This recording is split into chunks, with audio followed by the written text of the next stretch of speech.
No.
Nothing.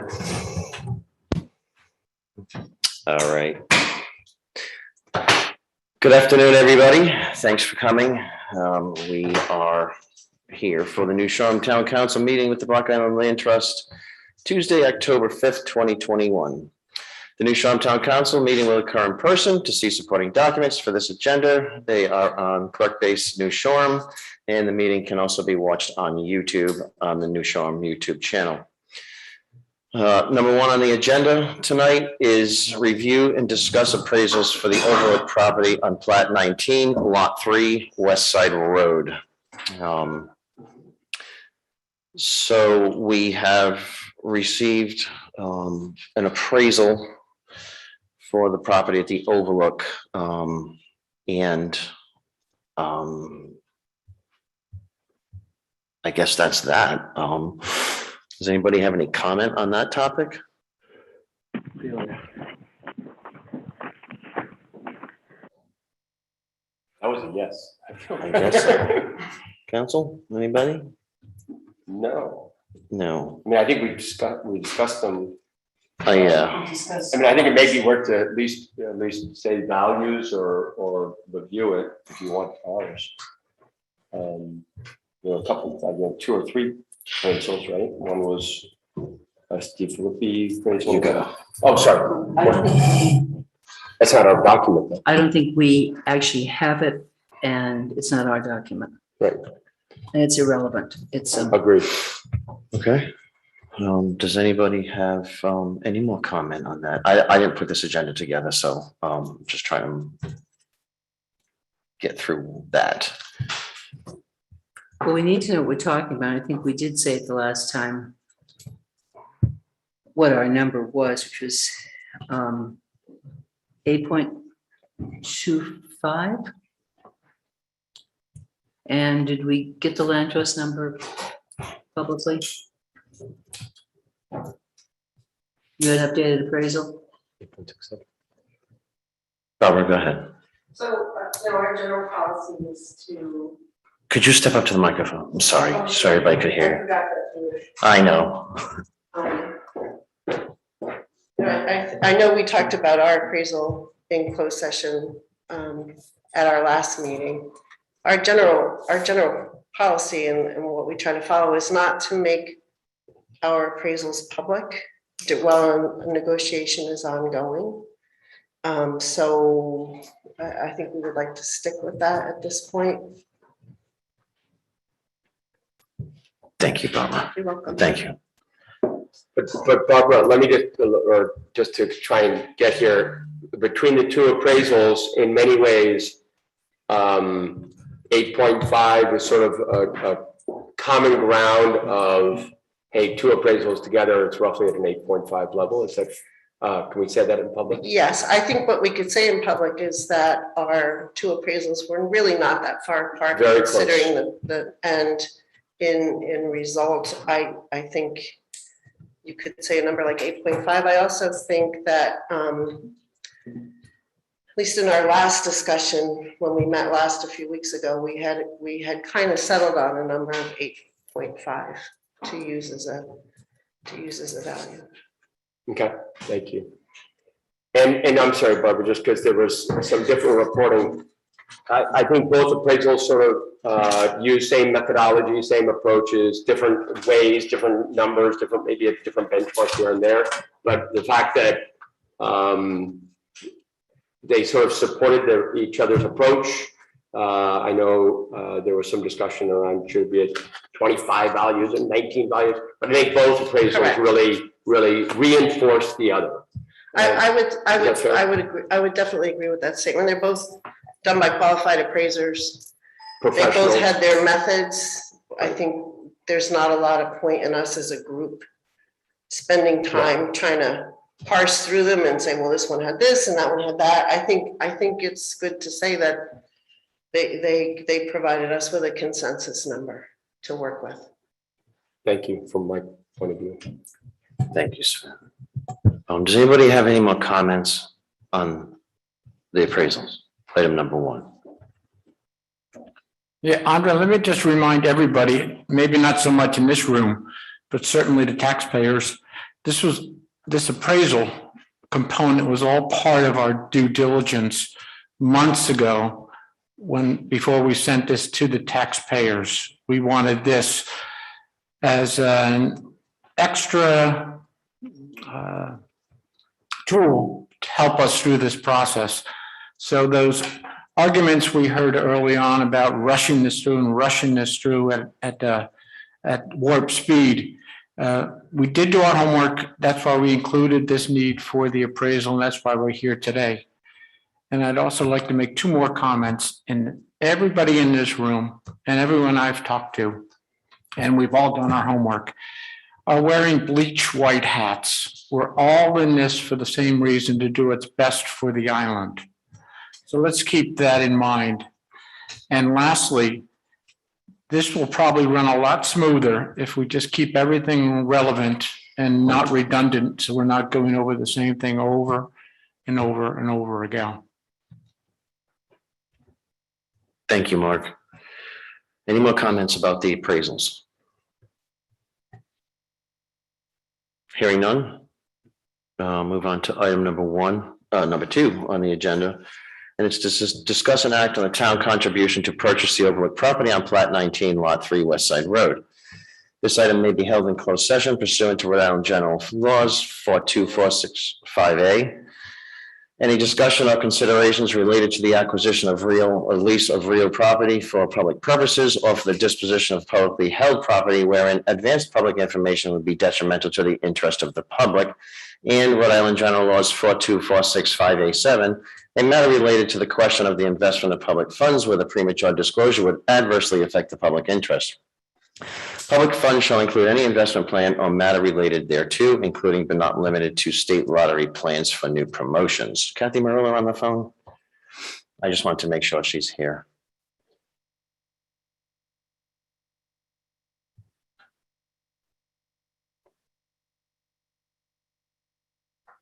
She is. Oh, I'm sorry. Here. Thank you, Kathy. No, thank you, Kathy. I'm just checking. I'm here. What's the council's pleasure? Do we want to go into closed session? No,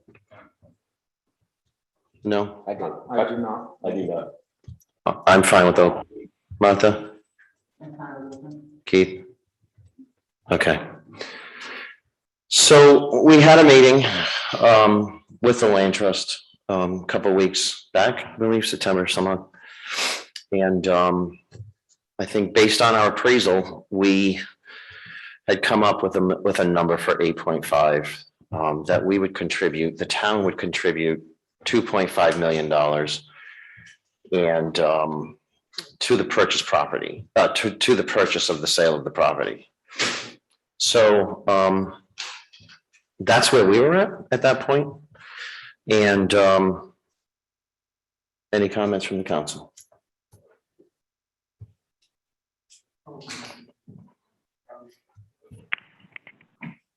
I don't know if I guess I'll start. Microphone closer. What's that? I'm just making sure your microphone's closer. Oh. So, I'm not exactly sure where to start, except to say First of all, the document that the land trust provided to us and the conservation community provided to us, I think laid out a reasonable, I would argue, generous path forward on this deal. I've been involved in a lot of deals over the course of my life, professionally. I have never seen one where, particularly when sort of post-appraisal or post-assessment or whatever, circumstances change for the better and one of the parties lays claim to all of the benefit. I just think that's, it smacks of bad faith. And I think it has an impact on our reputation. I think the deal is the deal. I think the proposed sharing mechanism is fair. I think it saves, in quotes, taxpayers money over what they voted to do. So, I support the proportional sharing. Quite frankly, though, as Mark said, the whole idea behind having a deal that was contingent upon an appraisal was to bring us to exactly this point, which is we know what the number is. We know it's a fair number. We all derive some benefit from the fact that it's lower than the purchase price. And I just fundamentally think that's the fair way to do it. I'd also say, I don't want to, I want to stick to the elements of the deal because we've all sort of argued back and forth the merits. But I do think it's important to say that part of the trust that gets placed in us is thinking generationally. And to me, this is a deal, an acquisition that does have generational value. I do fear that if we don't do it, we're going to look back and regret that we didn't.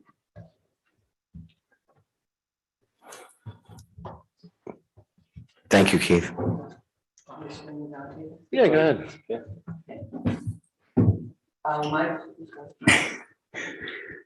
My position is unchanged from before. I feel that the numbers came to us and we were the make up the balance number to begin with by the time it came to the council. And that would put us at the 2.5. I also think probably far more to the point, the town of New Shore has a multitude of projects facing it. It has, I don't have to list them. Everyone knows or has some idea of what they are. We paid more for the power company than we expected. If everything has worked out really well, but nevertheless we did. We have broadband that still is out there. We have road work that needs to be done. I'm not going to keep going. I could. And the land trust has one job, basically.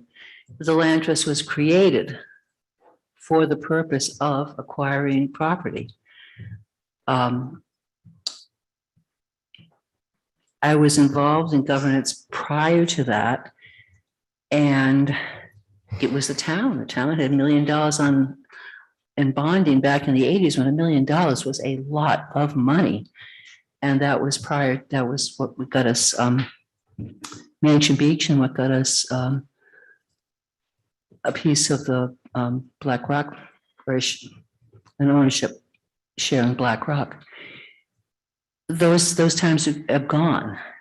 We have an international organization here, we have a local organization, and we have the land trust, which was created by statute for the sole purpose of acquiring land. The town has a lot more other things to do, and 2.5 is still a substantial contribution from the town. I don't believe that this is if the town doesn't give the whole 4.5. If we lose this deal because the town doesn't give the whole 4.5, you have to look to somebody besides the town to blame. Thank you, Martha. I agree with Martha. Hold on a minute. I agree with Martha on all those points. And I think in the past, everybody knows the position that I've had. I didn't vote for the purchase of the property to begin with. I think 2.5 million is still a lot of money. And as Martha said, we paid more for the power company than we expected to. It's just the way it is. Exactly as Martha said, it's a better place for it, but we paid more than what we were supposed to, not supposed to, but than we were led to believe. And that's not anybody's fault. There's no blame there. It's just the way that it came down. I feel as though we cannot, as a town, purchase something above and beyond the appraisal. So given that, I think 2.5 is a substantial amount of money. Barbara, how much money does the land trust have right now? Yeah.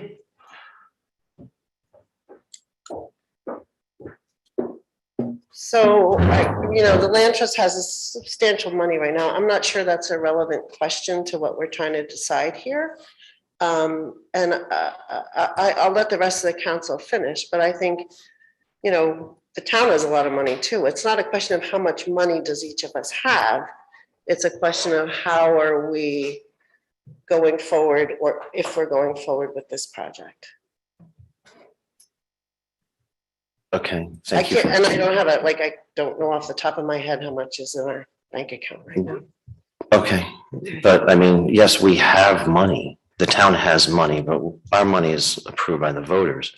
And everybody knows how much money we have to spend every year. Right, and I think one problem for me in this discussion is I think it's hard to talk about negotiating a purchase in an open session. So I'm going to try to avoid that part of it. But I will say that the voters voted for this project. I think at financial town meeting. Sorry? The voters voted to go ahead with this project at financial town meeting. So I think I should let the rest of the council speak, but I just wanted to point that out. So When you you said that the voters need to weigh in on this, they did. Okay, so you're not going to offer how much the land trust has. You don't think that's relevant to this Joe, discussion? do you know how much money the land trust has? I don't think it's relevant, but we probably have in our account right now about $6 million. Thank you. You're welcome. Sven? Yeah, sorry. So I think this has been a very good discussion, long discussion. I've had a lot of dialogue with different people from all the corners. I do think the voters voted.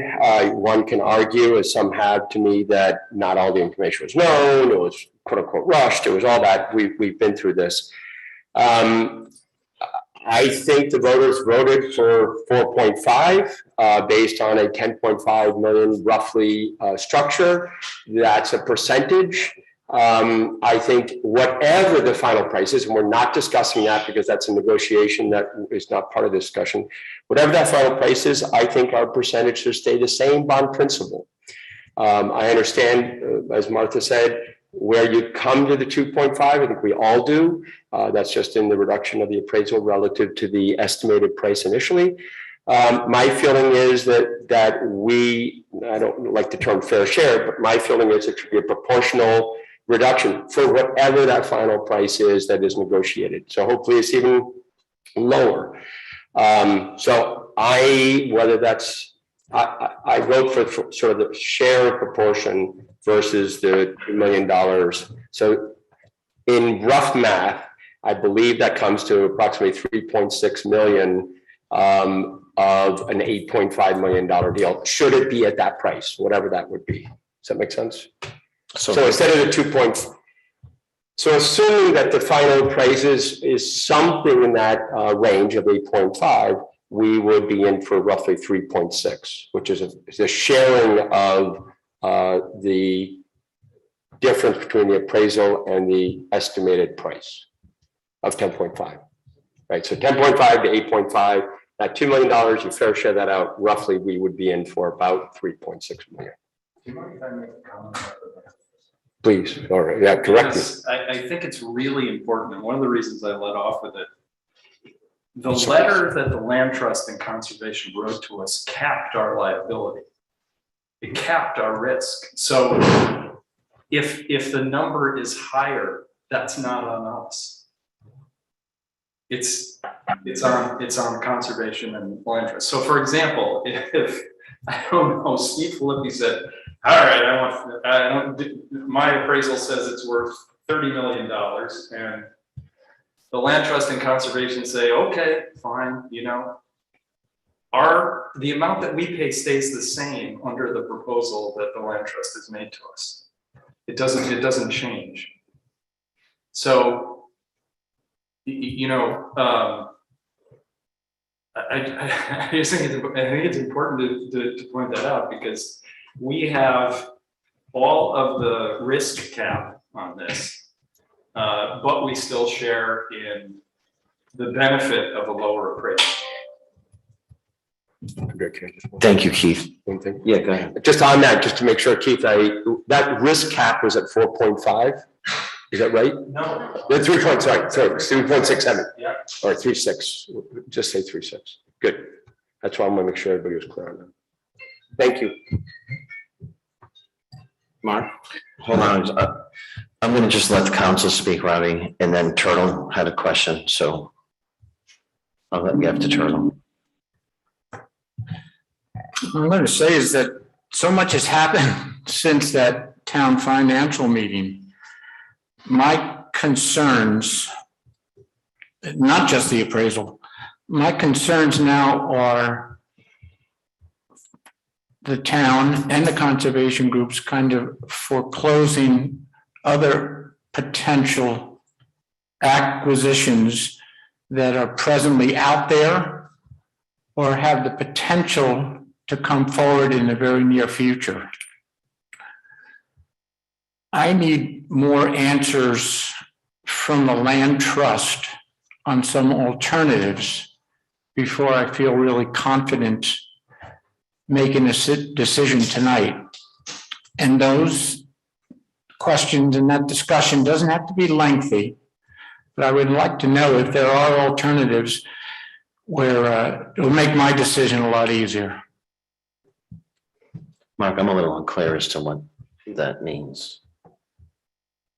I think there's other parcels of land that might accomplish what we're trying to accomplish on this piece of land for possibly less money that could be used in other ways. Are you ready to vote on this tonight? I'd like to know that information before I vote.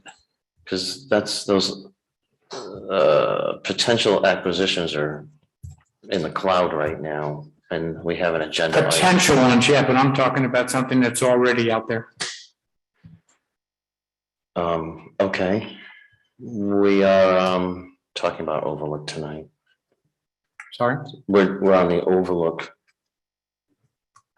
You're not prepared to vote on this evening? I'd like that further information before deciding on this tonight. Not that I couldn't, I could, don't want to without that additional information. Okay. Turtle, you have a question? You good? Keith?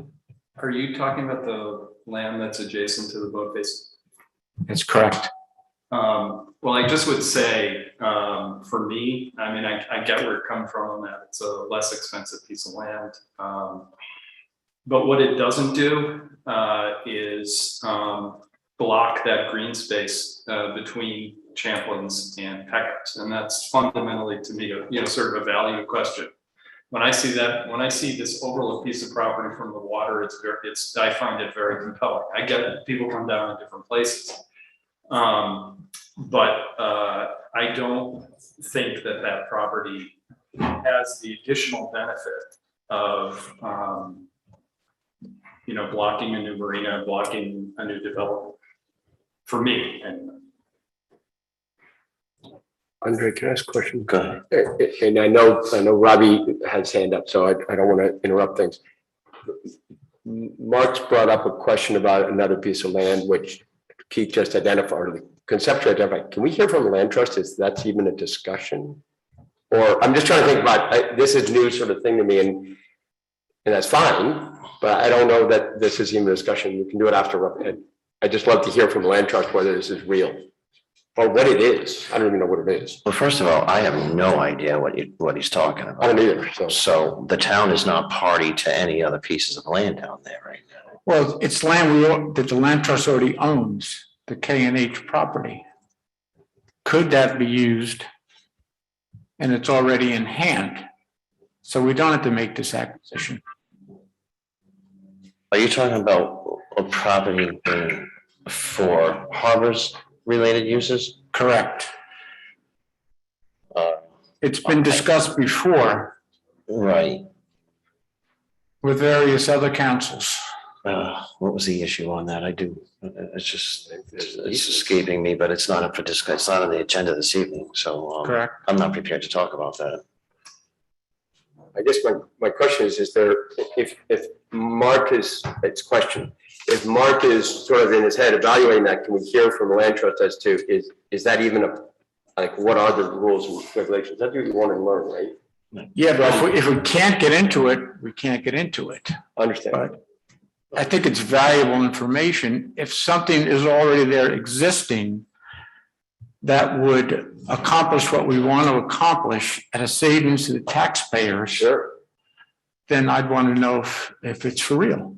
Marianne, Mark's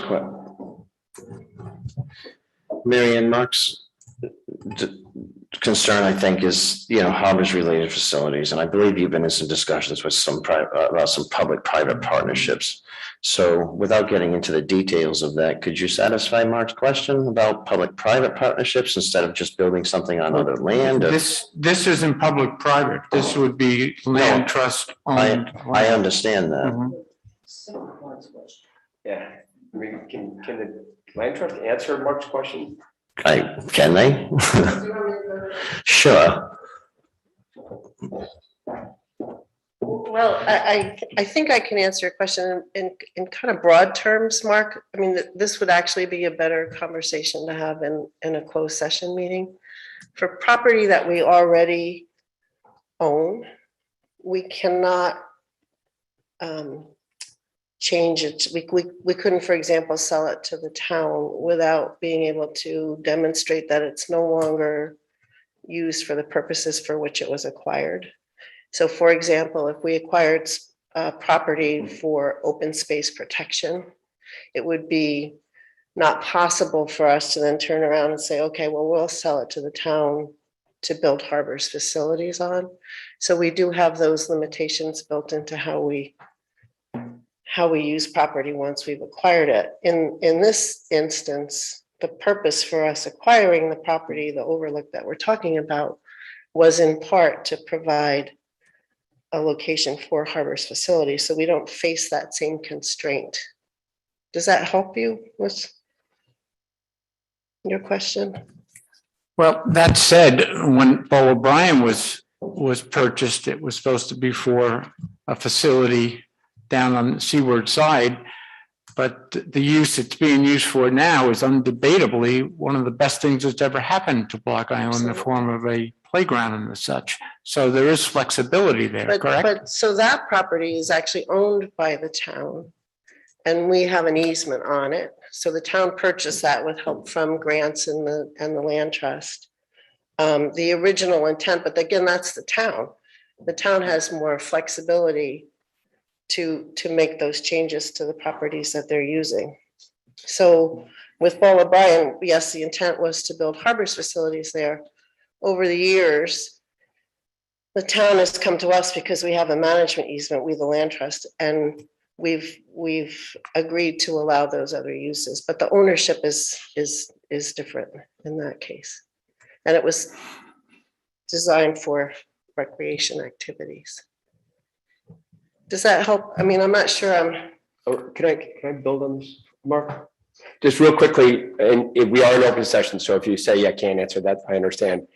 In other properties around the marinas that the land trust may own, is there any way that we could build a harbors facility or develop, if that's the right term, that land that the land trust would own?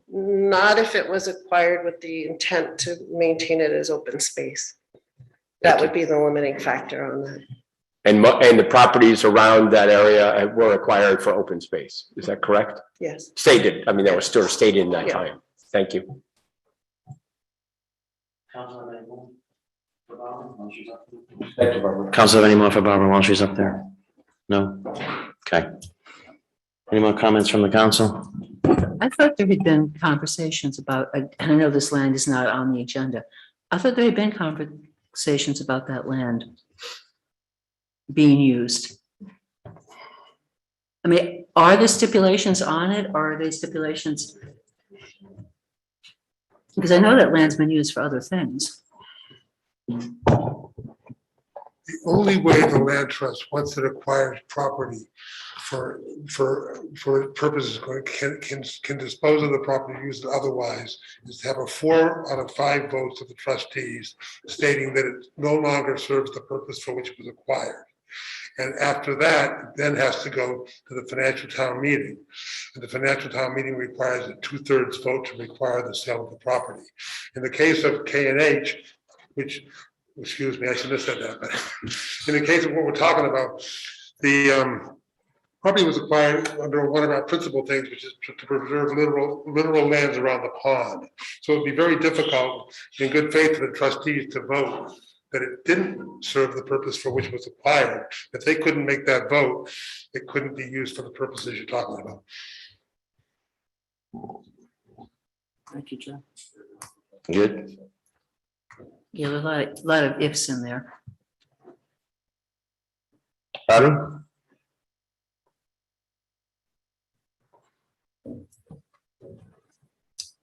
I hate to flog a dead horse, but I think you are missing the point of the objection of the people that objected that you were rushing things. Because it should be obvious to everyone it was rushed. That said, the town fails to learn from its mistakes. At the town financial meeting for the power company, we all agreed it was a great idea. We told you, get the 3 owners together, get a number, and let's get it done. No, we had to do it. So years later, $800,000 more, and how much money to attorneys? We continue to make the same mistakes. And it just boggles my mind. We've been through the ball of brine for 25 years. That property, the reason it wasn't developed, and in my opinion, the way it was developed was better. It's not suitable for a harbors facility, and neither is this overlook property. You need to go 300 feet from shore to get 4 feet of water. You got the full fetch of the pond in the nor'easter. You won't even be able to land in bad weather. For years, I pushed the town, negotiate with one of the marinas. Now there's an opportunity. I'm not saying we shouldn't buy this property. I would like to know how much money the land trust has, though. That's their charge. I've been involved with the town continuously longer than anyone in this room. I've worked for every town manager except the first. For years, I donated for nothing, never received any compensation. I struggled to maintain the building with $11,000 a year budget, and that pays for heating, oil for the generator, without complaint. Well, I'm complaining now, and I'm pointing at the 5 of you. It's time to get the town's business in order. We need to start taking care of our facilities, develop a long-range plan, and then you have luxury money. I think it was Bill told me. You don't put in a swimming pool when the roof is leaking. Thank you, Robbie. Anybody else? Bill? I have a question. If the town were to either A, decide not to say it's right because of the assessment, or B, go forward with the 2.5, instead of the equal sharing on that. If they were to do one of those two things, is the land trust still in a position to go forward with their, with the sale? Financially, with the conservancy. Because at the time of the meeting, it was kind of presented that it wouldn't be able to happen unless the town's input was with it, so it may not have been the case, but it was kind of what at least the general sense I got. So I guess, given the fact that there's a lower amount and the influx of money from this past year, does that change the position that land trust has to go forward with? Bill, if we're talking about 8.5, which I think is what we're talking about tonight, the position, the amount of money being put in by the land trust and the conservancies is unchanged, as far as from my perspective. I know, no, I'm saying is that if the town were to only put in, say, the 2.5, which is, meaning that savings that came down, came up with what we were going to contribute, are they still in positions, will they still go forward if that is the case? Or if the town exercised to walk away, which they had the right to because of the different evaluation, would they still go forward without the town? I think it's a question for the land trust, right? Yeah, it's a question I think that I would hope that you would be asking the land trust.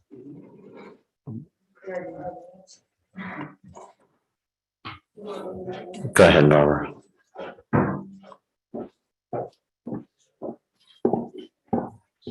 So again, that discussion, since we're in the middle of a negotiation, should take place in a closed session meeting. But I will say that if the town were to only contribute 2.5 million, the structure of the whole project would change sufficiently that we would not be able to go forward with it, as it was approved by the voters at financial town meeting. That's laid out in our, in this document that these guys are referring to, which again, because we're in the middle of a negotiation, we've asked it to be confidential. But Barbara, you're presuming a 10.5 price still. No, I'm not.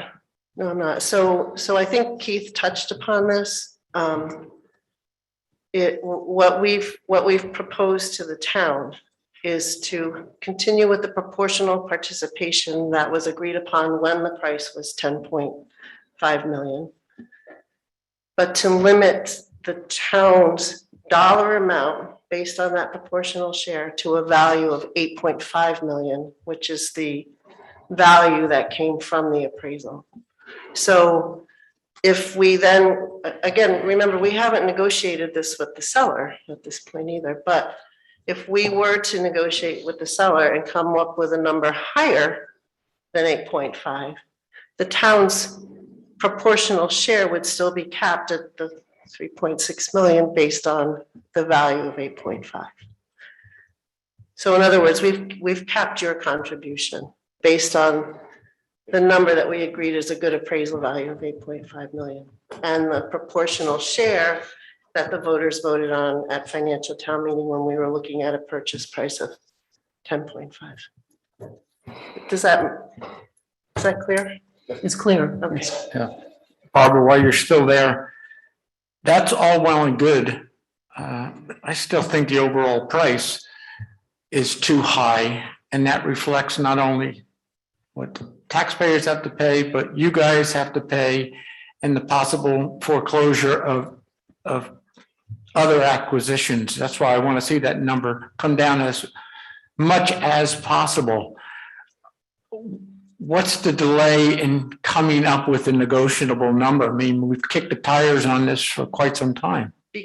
again, this is really hard to do in open session without, it's difficult to have a really open discussion about this. But if we don't know what the town's participation is going to be, we don't know what the deal is going to be. So we don't know how to negotiate with the seller or under what terms we're negotiating. I would think you'd want to get it down as far as possible, Absolutely. but- aggressively. Absolutely, I don't disagree, but we don't know what our other partner in this is planning to do, so that makes it harder for us to negotiate, right? No, I think we want that down as low as possible.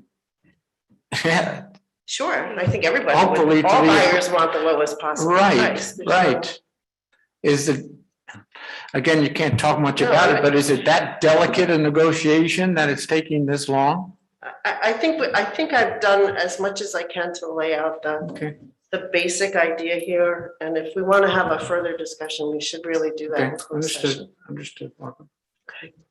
Just trying to move it along. Thank you, Barbara. Gail? Hi, I hate standing in front of a microphone. Thank you all for your time and everyone's work here. One question I have for you all is, if the town's participation is based on harbors department and dock and use, has there been enough time for due diligence to know that if you're going to put 3.6 million into this, or 2.25 or that number, do you know that this can be developed for those purposes? Or is there a clause in your part of the contract that gives you the time to know that if we cannot have this for any town purpose, and there are so many other projects that are in front of the town right now, where that money could go, and those things could be accomplished with that money, do you have a means for the Land Trust and the other conservation organizations to step in and pay back the town if we can't do what you want to do? That's my question. At this time, no. Go ahead. So, great question. Just a couple of your points. During the early parts of this process, there was a marine study done on the waters.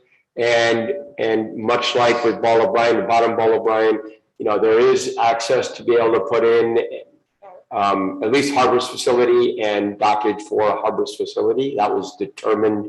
I can't remember the name of the company, but to be able to do that. And as I think we talked about at the very beginning, just reminding, this does get us to the bottom of Ball O'Brien. The big issues, as Robbie pointed out, was that hill and being able to really get down there. Now we have access to it, or assuming it goes through. So it does open up a lot of space and gives the town the ability to get in there and then have that total space. So I think your point is very well taken from all of the marine study, or the marine study that I remember, Joe, you may know the name of the company, they were fine to be able to put in a harbor's facility there from a boat access point of view. And it's not a couple of 100 feet, but it is a back. Did we ever see that? Yes, it was a long time ago. I remember, Joe, I don't remember the name of the company. I just remember it was months ago. The studies were done by Race Engineering out of Connecticut, who were the same people we used 20 years ago in the Champlins as our expert witness. And you have access to all of those. We have access to all of those. They did a survey of the underwater coverage, and then various proposals for docks extending out, and also, and then the upland of the overlook was usable for the facilities. We had pretty extensive studies on this. Okay, if I may, before we bought Ball O'Brien, there were extensive studies. One of the problems was even before, and that, as I've said before, was represented as the last piece of commercial real estate on the pond, which is one of the reasons it was purchased. And it wasn't simply the access that was problematic. It was the shallow water. And I remember that there's a study somewhere that has a graphic with an extraordinarily long dinghy dock going out into the water. I don't remember the name of it. It had Ball O'Brien, it had the Coast Guard Station, and it had Smuggler's Cove. All three of those were evaluated. And that was never I mean, Ken Lacoste, I think, knows this pond as well as anybody. I'd rather listen to somebody who's been working this pond for a lot of years. I've seen the difference in all of the quote science, unquote, that we're supposed to be relying upon. I mean, I saw the computer generated maps after Sandy, and I walked the shore after Sandy, and they weren't the same thing. And we haven't seen the study that you're talking about, and I don't know, I haven't seen it, but maybe everybody else has. I wasn't involved for quite a while.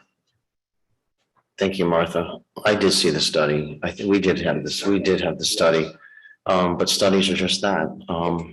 You can put something on paper, but I'd rather, as you brought up Ken, you know, Ken's a mooring guy. And if Ken Lacoste is at a financial town meeting saying that there's no water in there, and people that have been on the water for all that time, we're going to tell you that. I mean, I'm going to go with the local knowledge before I go with some engineer and put something on paper.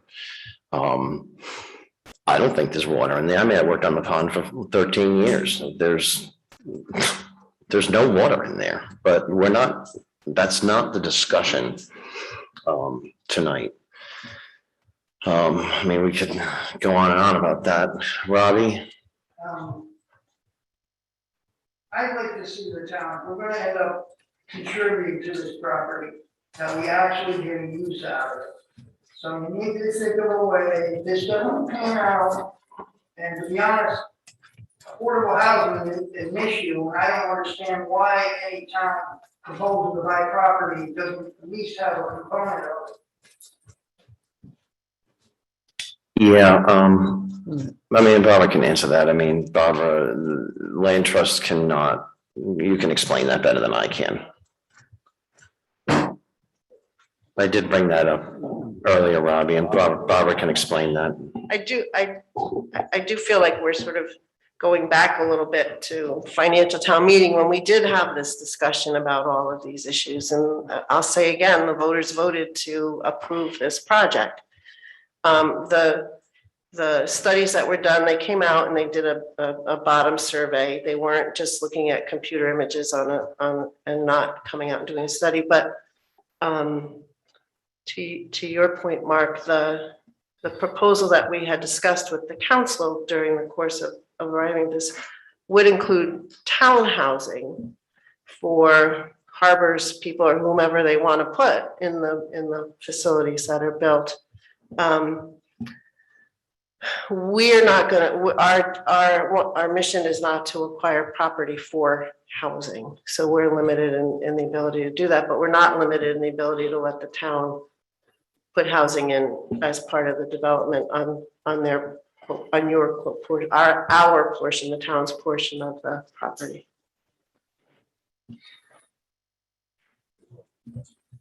You good? Everybody good for Barbara? Questions for Barbara while she's up there? Okay, thank you, Barbara. And that was another reason why I didn't like this deal too, Robbie, is because we couldn't get any housing. We could get town employee housing down there, but I mean, that would also be dictated by a management agreement with the land trust. Like the town wouldn't be able to do what the town wanted to do down there. It would be a management agreement with the land trust, which could pan out, but we don't have that management agreement. Go ahead. Just one, on the warrant, it said that this thing was supposed to be executed within 30 days. Does that make the agreement null and void? The purchase and sale agreement had to be executed, which I signed. I, as the first warden, I reluctantly signed that, but I had to because the voters told me to do so. So it was the purchase and sale agreement that had to be executed within 30 days. Since you didn't have a price, how could you?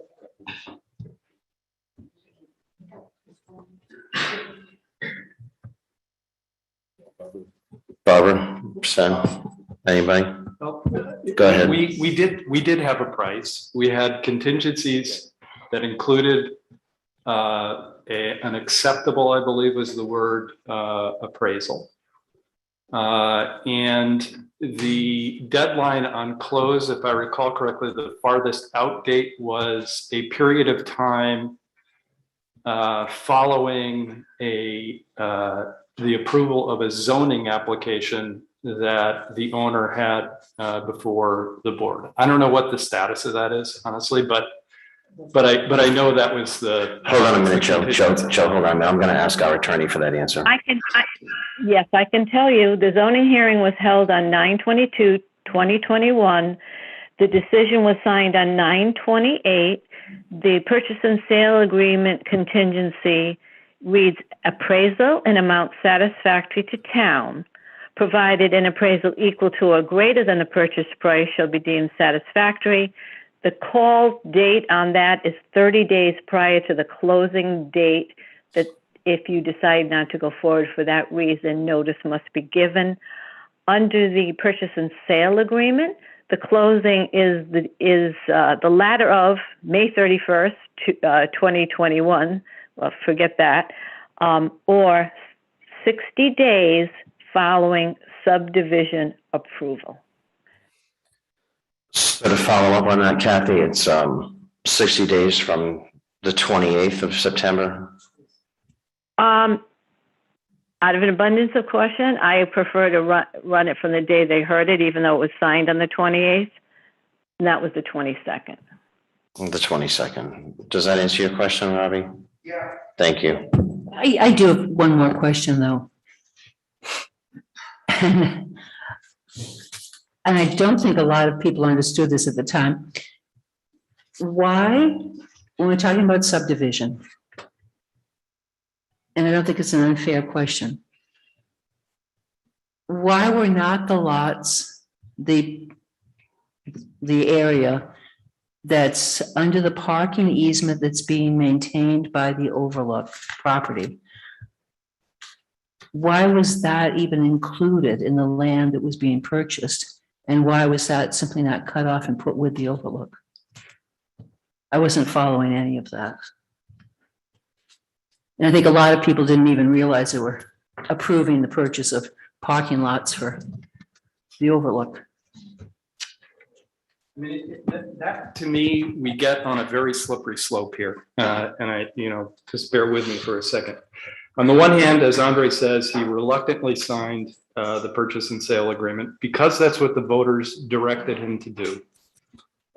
We had a large turnout at a financial town meeting. People made their feelings known. We went to a written ballot. It was approved by almost 60-40, 59-41, if my math is right. And you can't, as a principal, go back and say, well, people didn't understand X or people didn't understand Y. Why? Yeah. Why? But no, you said you didn't think that people understood that. And I can say that, but I also say, why wasn't it included? I mean, I can certainly understand if people don't want to talk about that. No, I'm happy to talk about anything. But why are we paying for Overlook parking? Does anybody have I mean, obviously, everybody else was involved in this. Somebody must know how that happened. Anyone? Joe? I just want to address what Kathy has just raised. What she has said is that you have 30 days from September 22nd. 60. 60 days. No, 30 days to decide whether you want to get out or not, and 60 to close. So you have till October 22nd to either get out of the agreement or you're in for 4.5 under the agreement. That's why we're pushing this now. We need to know an answer to see whether we are going to end it or whether we're going to try to negotiate a lower price with proportional representation. And if we don't get an answer this evening to that question, that we're now 17 days away from the deadline that you have to make the decision. And we're going to have another meeting, and well, you can see the time, there's going to be no time. Thank you, Joe. I don't think we need another meeting. Joe, you said something that has not been made clear previously, has not been stated outright. You said that we have to have both proportional representation. I said, the land trust has said, we will do the deal proportionately, as Keith and Sven have said. We've also said to you, we can't do it at 2.5. So you have 17 days now to either get out of it because you won't go more than 2.5, you don't want to go more than 2.5, and we can't work on a proportional agreement. But if you don't get out of it in those 17 days, then you can't get out of it for the appraisal, and then we're locked into the 10.5 and you're locked into the 4.5. That's why it's important that this be dealt with. Thank you, Joe. Kristen Bauman, did you have a comment, question, concern? Always. All of those, always. I figured I'd give you a choice this time. Let's see, about this issue. I ran from work. I was on my computer, I listened, I was happy Gail asked a question and nobody went into closed session as I ran over. So I wanted to make a comment that I believe the voters voted for this to save the land. I don't believe that was connected to them with the money. And that if they had been presented with how much this land has been now appraised for and how much money the land trust has, they might not have voted for our contribution. And I think that's a really important distinction for you to think about as you make this decision, right? We keep hearing from Barbara that the voters voted, the voters voted, the voters voted. I heard it 3 times. I don't know how many more times she said it. The voters voted for preservation. I don't think they wanted to spend this money. I think they believe it when Robbie says, don't put a swimming pool in when the roof is leaking, right? Coming from the library director who's like scrambling to find some money because we got leaks, right? So I think that's an important distinction. Yes, voters, some voters voted for this. Some voters thought land preservation was important. I don't think it was about the money at that moment. It was up to, I don't know what the warrant said, right? I can't remember that far back, but it's probably up to a certain amount, right? But if we had known the land trust do this on their own because the appraisal was going to come in so much less, which is what Gail Ballard Hall told us at that meeting. This is way too high. What are we doing? This is way too high. That's a paraphrase. We might have voted differently, or others would have voted the way some people did. This is unfair at this point to refer to that meeting as this is what the voters voted for. They just wanted the land preserved. They didn't, I believe, they didn't really want the town to participate as heavily as they were. I gotta be honest with you, that may be what we believe, but that's not where the votes were. No, that is where the votes were. That is exactly where the votes were. The votes were for land preservation. Correct? The votes were for land, well. I know what you're It's a saying. distinct, thank you. I know what you're saying. I know exactly what you're saying. Right? I mean, it was about, we were told it was a legacy. That's how we started tonight, right? We're thinking of future generations, right? If we knew what the money was, if the money was clearer to us at that meeting, I don't think we'd be here today. Thank you, Kristen. Bill McComb, Sven, did you? I would love a comment. Yeah, go ahead. So Chris, I hear you. I got it. On a very practical level, the voter, 60% of the voters roughly did vote for up to 4.5 million. And why they did that? A million reasons, or okay, whatever hundreds of people voted, right? And people voted against it for similar, different reasons. So the issue is, I'm not going to try and go and read minds. I know that we had the belief of the people to spend taxpayer dollars of up to 4.5 million. everybody hoping Gail was right, that it was a much lower appraisal. The appraisals came down, or the appraisals were what they were. And now I think we're talking about much less, call it 900,000, much less. And now let's go forward like the voters sort of directed. And we quote unquote saved, and I use that term in quotes, roughly $900,000, right? So I think the discussion right now, or at least in my heart, is good. The voters said we could spend up to this amount of money, and now we're spending less and getting, in essence, the same thing that they wanted, right? Which was, I mean, assuming it's proportional, where the agreements with the land trust, what we could do on that land, et cetera, are all staying. Now, if we go less than proportional, that may have to change, and we've even heard then that it may not happen because there's not enough money. I believe Barbara said that roughly the balance in that account, I think you did say 6 million or something of that nature. So what I heard from land trust is that they can't go and buy this without us. And I shouldn't say land trust and conservancy, excuse me, that they can't buy it without us. So I'm right with you. I think we did hear from the voters that the voters are saying, yes, for different reasons, please spend up to 4.5 of our dollars. Now we're going to propose to send 3.6 roughly.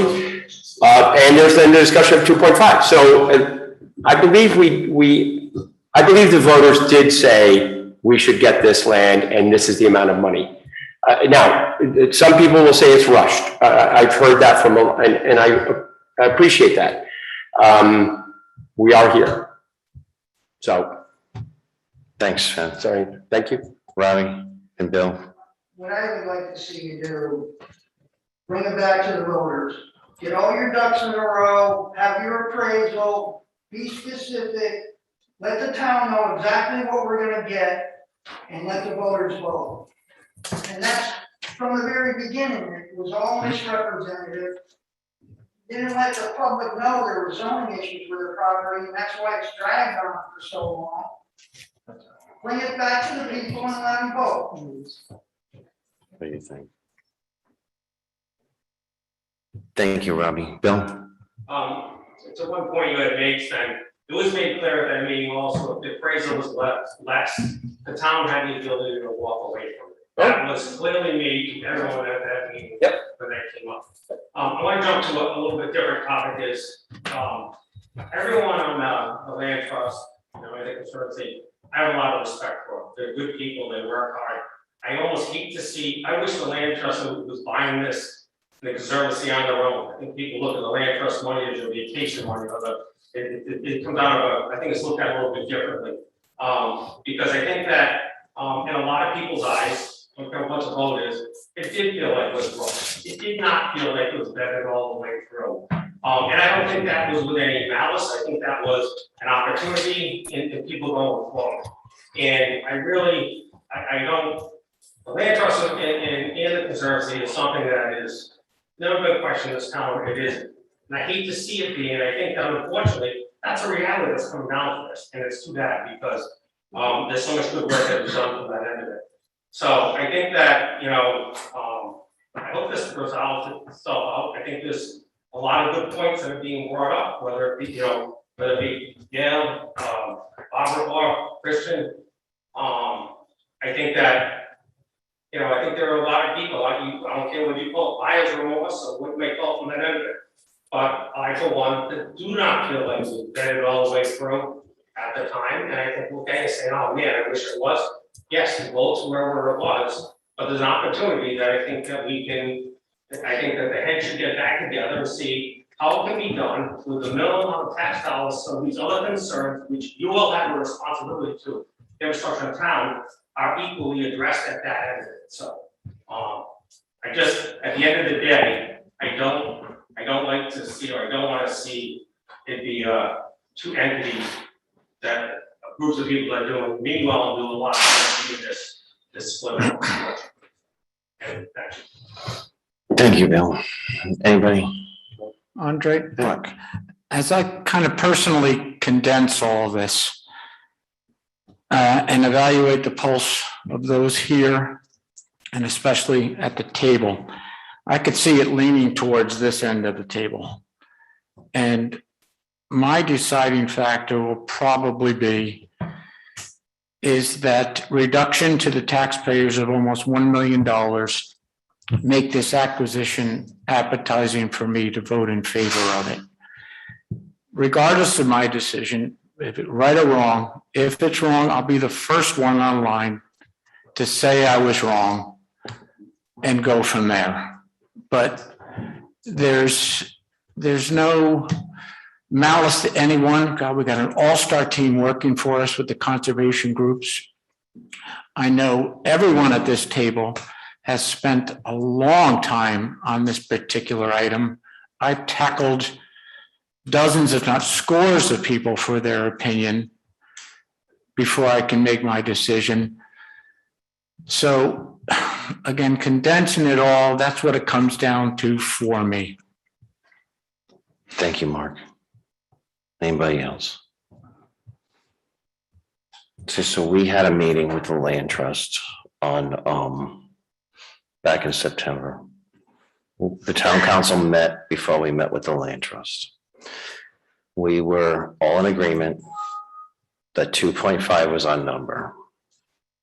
The only waiver was Keith, and he stated the exact same thing this evening. So, and I'm just saying that this, I'm just recapping our decision and our thought process. You haven't changed your mind, Keith, and I respect that. Sven and Keith? Okay. We're disclosing it. Yeah.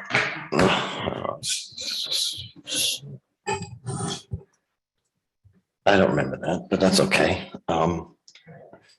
So, Mark, you're looking at a tough decision. Mhm. Would you feel better if we sent this back to the voters? No, No. no, I don't. Okay. Hey, the voters put us in these 5 seats. Right. This is our problem. If I make a poor decision, you can tar in front of me, 4th of July, high noon in front of Rebecca's. I would actually like to make a motion to endorse the notion of proportional sharing on this deal in accordance with the agreement that, or the letter that the land trust sent to us. And I second that. Motion has been made and seconded. You want to put the number, the ceiling number. I think it's 3.6. Let's just call it 3.6 for now. I didn't bring my computer. Call it 3.6, period. 3.6 period. Motion has been made and seconded. All those in favor? Keith? Yes. Oh, wait a minute. Motion made and seconded. Just comment. So what you're making the motion for with the proportional sharing, assuming that Up to. so if, suppose they negotiate a price higher. No. Okay, suppose, so you're saying the sale price can't be more than. No. If they negotiate a price that exceeds, Is that? It could be 20 million. yeah, All the rest is for 3.6. And, okay, If it so, goes low, we negotiate. so my point is that if they're gonna negotiate, doesn't the negotiated end price have an effect with you, Ethan? In the sense that if there's enough money to pay that much more, you're asking, why do you need to put up what you need to put up? So if I can clarify, it's a great question. If the negotiated price with the seller is above, well, it doesn't matter. Our maximum exposure is 3.6. If the proportional spending is lower than 3.6, based on the final price negotiated, we will pay the proportional less. I understand what you're saying, so you have no say what you're putting in as to what the final negotiation is. So if the final negotiation was 10 million or 15, just for the sake of discussion, you have no. Our investment is 3.6. I understand that, you have no say in that. That's a good question. Previously, the town, and it was Marianne and myself, and the land trust did meet with the seller, and I assumed that we would probably do that again. So it's a great question to confirm it, but I assume there would be the town and the land trust meeting with the seller. I understand, but that's not the question. The question was, if the seller were to say, for the sake of discussion, I want, maybe the high numbers of this, so $15 million, okay? Or 10 million, whatever it is, we're in the middle of negotiating on the vote. No, I understand that. I'm not asking for numbers, okay? I'm not asking for numbers, I'm asking for, are you just procedurally, you have where you stand, with your rights in that, that's all. So if the number were to come back to Mark's point of being concerned about, future purchase, so forth, if that number came back at whatever it was, if it was higher, 2 million or 3 million more, and you only have to pay the amount that we agreed to here, but they're able to muster up the rest of the money. Is that okay from the council standpoint of view? Tell us what that final sale number is on that, because that's a lot of the pressure you get back from people of what we're going to pay on. So there would be some people that say, if you can muster up enough money to pay more, then is our contribution because you need the money to make it happen? Or is our contribution because we want to own that portion of that to do what we want to be able to do? Does that make sense? Gail, I saw you had your hand up. Well, I agree with Bill. I think the town should have a say at the final price. Because I believe that the land trust say they can't do this if they're not agreeing to a certain number for participation. So if Steve says, sorry, I'm sticking to 10.5, and they can put 2.5 more in, I'm all together as conservation organizations, I don't see why we should have to stick to 3.6. So I think you should be part of the negotiation. Absolutely. Bill's saying, if I'm understanding. Yeah, I just not worried. We have been, Sven and Mary Ann have been working on behalf of the council in these negotiations with the seller. Party to pay more for a piece of property than its price. Of course. Well, that's pretty much, I know, I get that. Is my perspective. Yeah, Barbara? Go ahead. I just want to speak to Bill's question about that, and I think the point that we're trying to, or what we're trying to do here with the town is to, the agreement that was voted on, I'm sorry, I'm going to say it again, Kristen, at financial town meeting, was that the town owned the property in fee, and the land trust would have easements across it. So the town is going to own the majority of the value of that property. So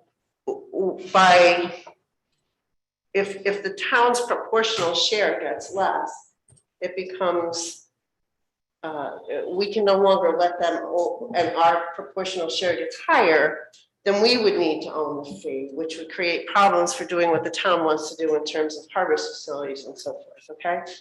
So understanding that the town should be limited to, or wants to be limited to, they've not always done this, to the appraised value of the property, we have offered to limit their dollar input to their proportional share of the appraised value of 8.5 million. Now, the land trust, as we talked about before, we don't have unlimited funds. We're not, and again, this is a difficult conversation to have when we're still trying to negotiate with a seller. But we're not gonna, let's just say that we have a fiduciary responsibility as well to spend our funds wisely, and we will do so. If we pay more than 8.5 million, the town's percentage share will be lower. But we're okay with that because we don't expect to spend $20 million or some number like that.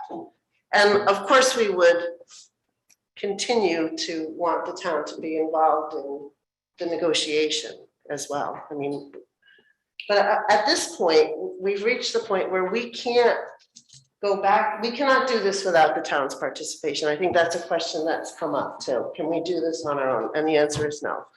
We can't now go back to, we're in this sort of limbo until we have a decision from the town to actually go back to the seller and negotiate a price. So that's that was and given these time deadlines in the purchase and sales agreement that was signed, that is why we are trying to get an answer to our proposal today.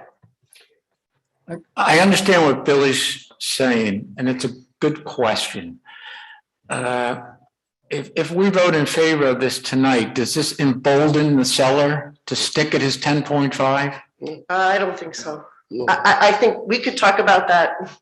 Look, I could cut to the chase here. If you vote to go forward with this proposal, then we should have a closed session discussion on how to proceed. If you vote not to go forward with the proposal, we don't really have to have that further discussion, which is kind of what we tried to outline in the letter we sent you.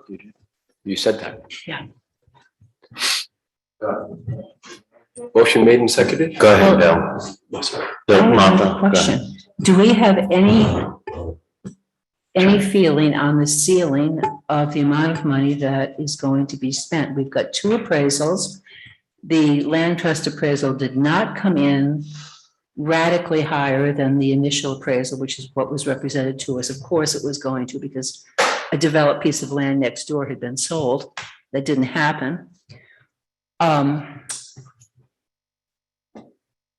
But I'm still not under, it looks like really easy math and I'm not getting here.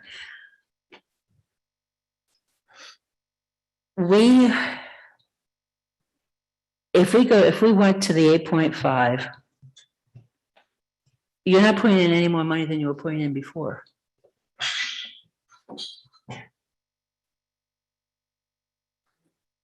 If we go to 2.5, you're still putting the same amount of money. You know, the same, no, I'm just asking someone to please tell me if this is right or wrong, because this is the only way the math works.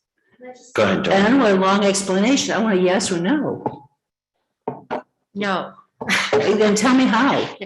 Well, what I want to say to the original deal that the purchase and sale that was signed had the land trust contributing 4 million Right, and TNC and BIC raising 2 million. right. And I can tell you that based upon all of the negative discussions, that we will not be able to raise that $2 million. That's a firm guarantee.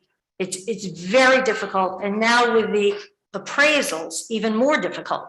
So we're not going to be able, this notion that we have tons of money, we're not going to be able to go out and fundraise the way we initially anticipated with all of the negative publicity. And with these appraisals now public, people don't want to pay more, right? So we're not going to be paying $15 million for this property. Well, my And question. we're not going to pay 10.5 either. It's going back to my original question.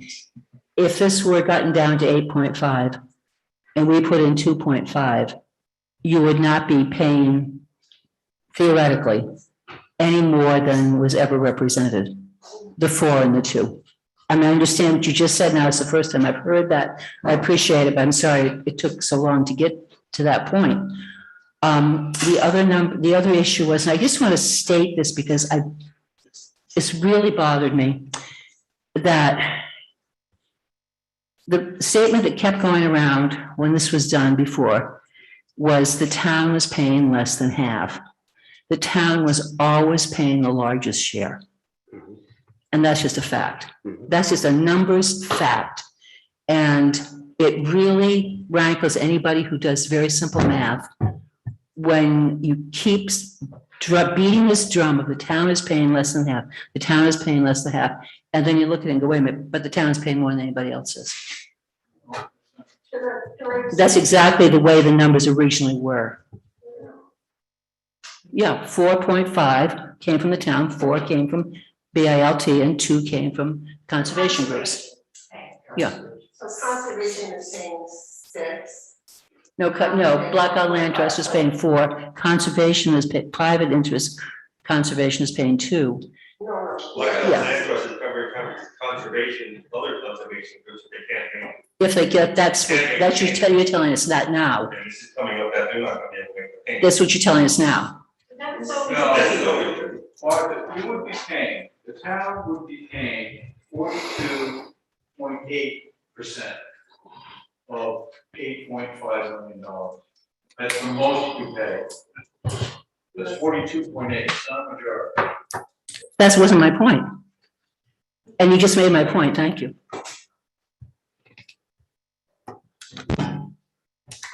Dory, thank you. Bill? Respecting what Barbara was saying in negotiations, I agree with her as far as, the numbers on it. My point is not objection to what your voters, of course, you want to put in, but you be able to maintain something on that final sale of what is agreed upon when it comes back to that number. I think if just for the sake of argument, 8.5 million happens to be the agreement, and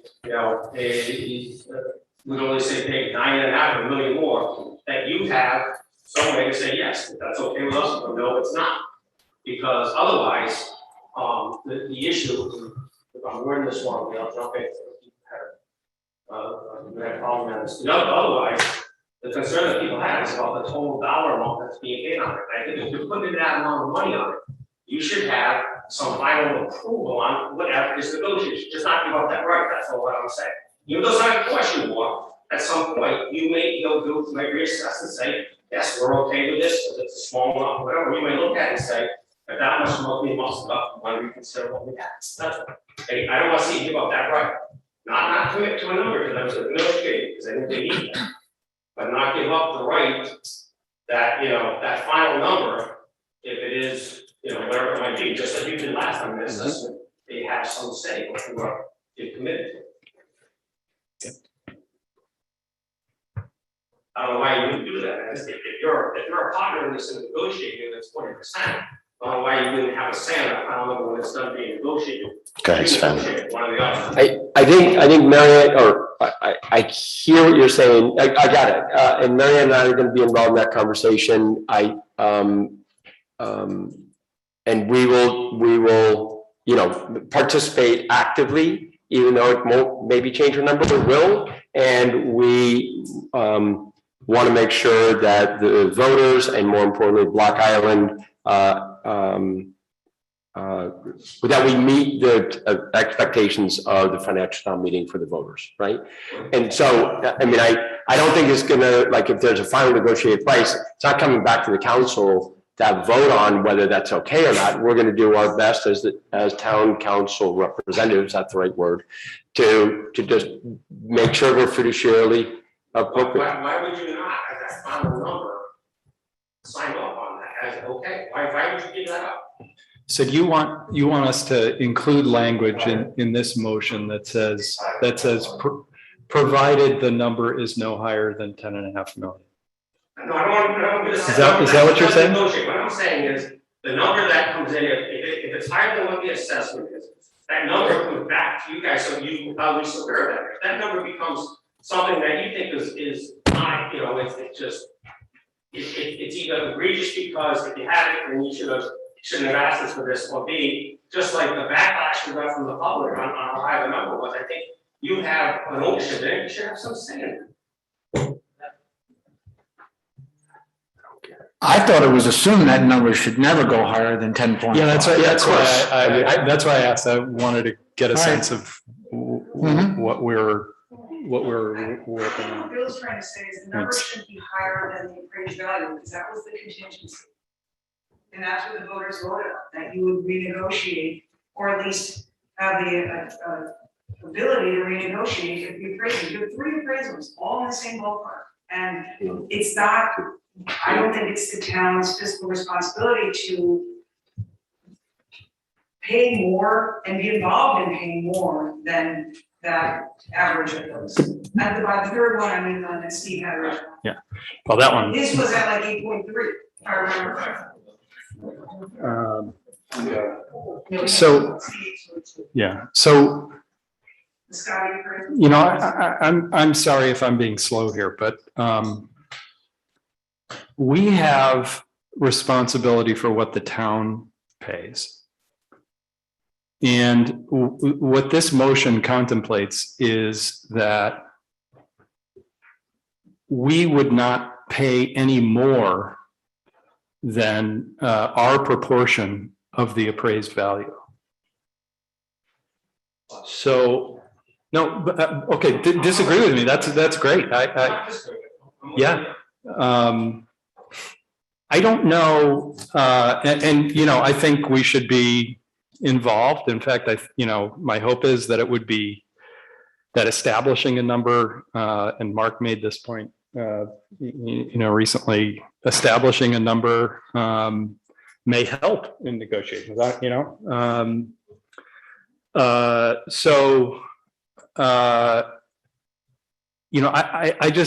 having a hard time figuring out what to add to this motion that accomplishes what you want, because I think I agree with you and Gail. I'm just trying to figure out what that looks like beyond having us at the table.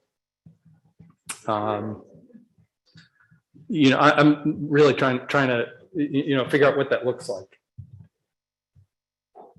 Where, yeah, go ahead, Bill. But remember, the point was when it was voted on that if the assessment was at a number, the town could back off from that.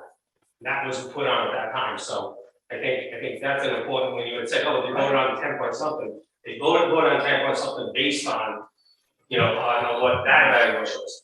With the caveat that if the town cooperated with the regular numbers. I think that assessment number is important, that's all. No, I totally agree. That's why we're here. You know what I mean? We had the thing that I'm puzzled about, and one of the is whether this, I'm hopeful that this motion prevails, but we had an appraisal contingency for a reason, and the reason we had it is why we're here now. And I guess I'm struggling with, I get that Martha and Andre come down in a different place on this transaction. I get it. I actually think the vote at the financial town meeting was representative of the fact that people agreed, people disagreed, whatever. But to me, this is actually a positive outcome of having an appraisal contingency in the agreement. This is why we did it, to reduce the amount of taxpayer money that would be committed to this project. So I'm pleased about that.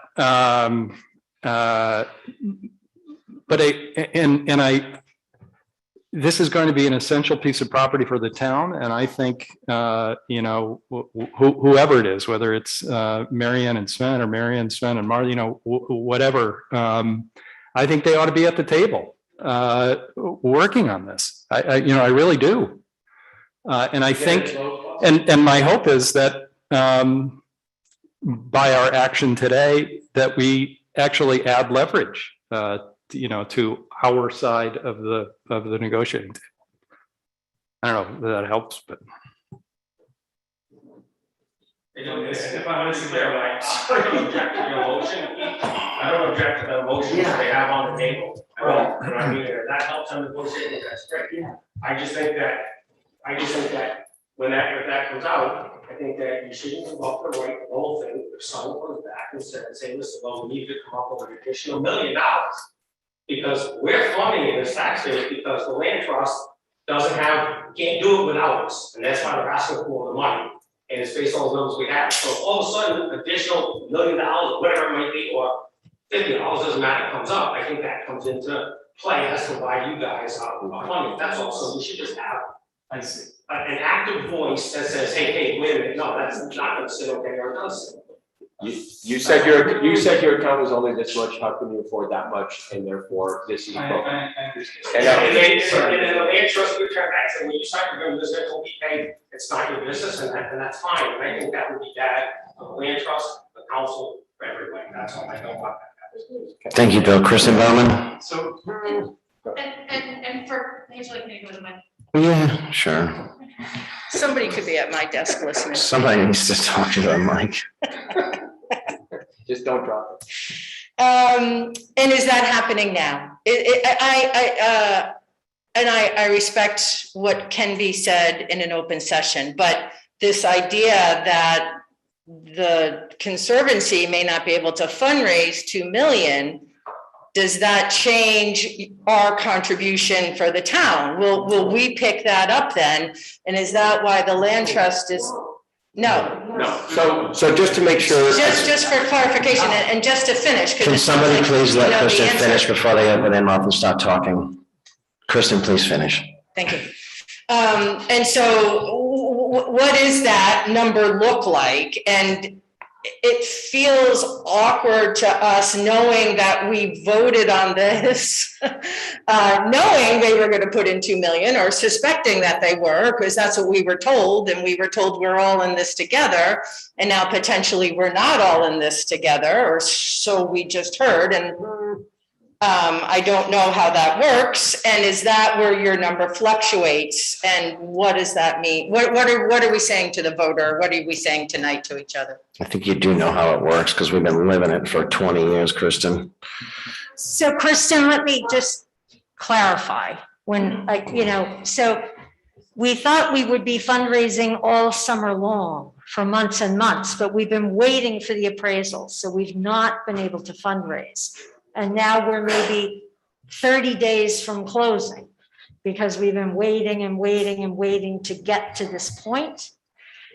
With that said, the way the deal was always structured is that the land trust would back up whatever fundraising we couldn't fill. So that that's why there's not tons and tons and tons of money out there, because the land trust is there to support TNC and BIC if we can't get donors to come up with the funding.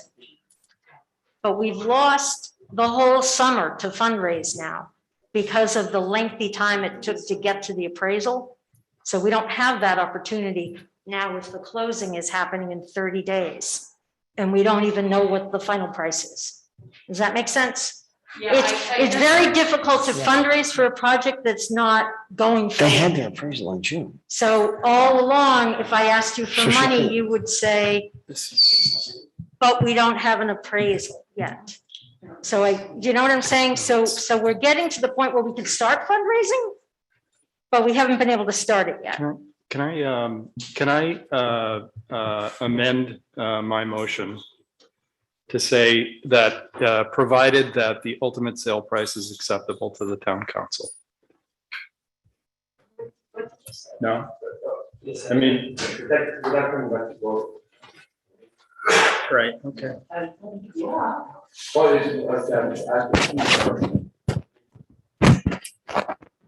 mean, I'm just trying to get to a place where.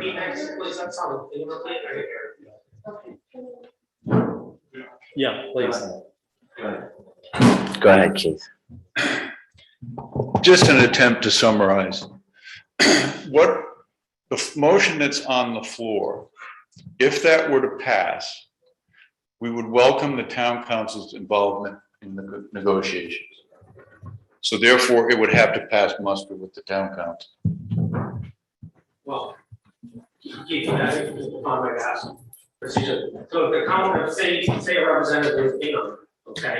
on the- Which they will be. Okay, so one is in on it and they had, I don't know how many people negotiated, and that person said, listen, I'm not comfortable with this heading.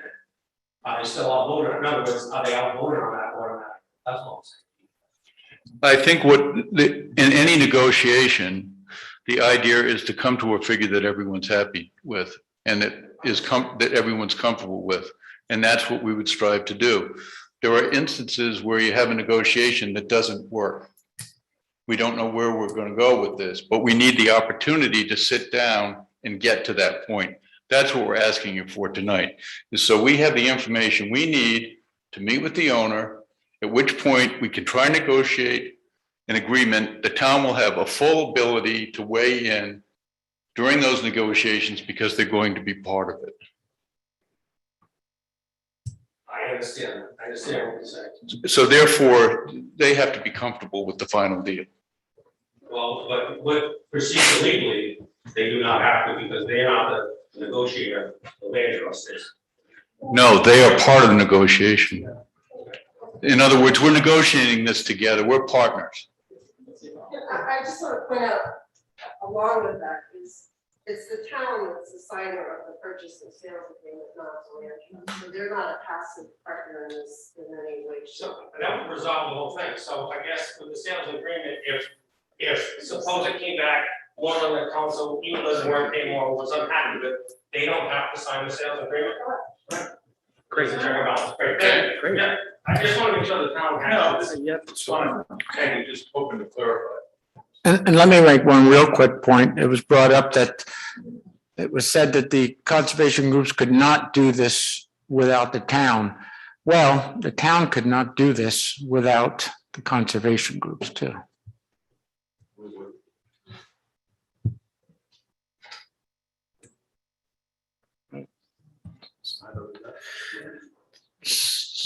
Did you amend the, No, I didn't. do you want to? You want to, all right, can you read back the motion for me, Molly? Mr. Stover moved to endorse the notion of proportional sharing, as per the letter of the Block Island Land Trust for the ceiling, $3.6 million. So does that letter now become public? No, this was, well, You can. I mean, I would prefer, I suppose it doesn't matter at this point, because we're kind of talking about. I'm only asking because he references it in a motion. Right. Well, you can reference confidential, number, Well, Why does it have to be confidential? It doesn't. We had this entire Yeah. meeting. So the answer is yes. They could probably, Open session. it'd be better, I think, to make. Yes. thank you. I agree. Yeah.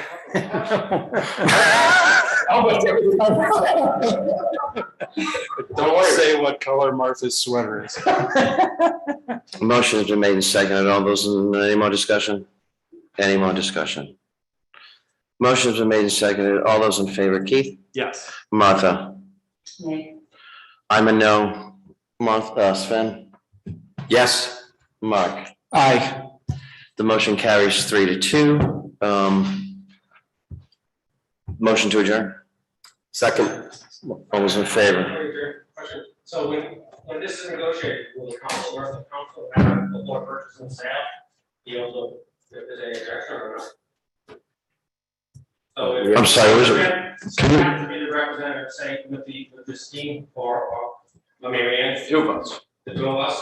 So whatever you two come up with, the rest of the council will have no problem signing the first and second. You won't see that before that, so.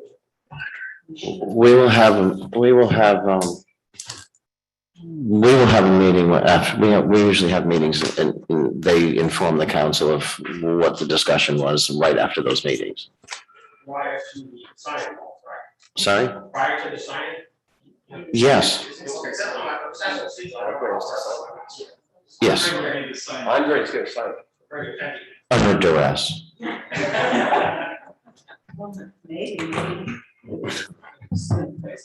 Motion made and seconded. Motion made, seconded. All those in favor for a adjourn? You're in favor, I in favor. What's Mary Ann next? just gave this to you. She was just handed over, they need to sign it. It's a honor from Mary Ann.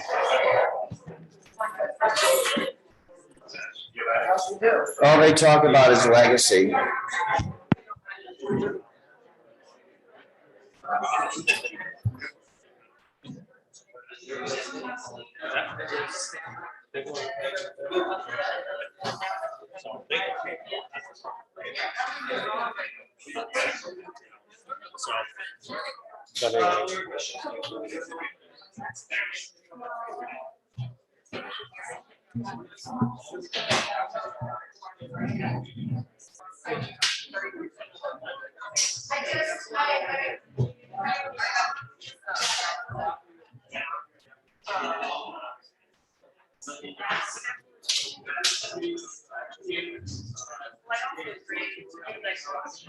Working.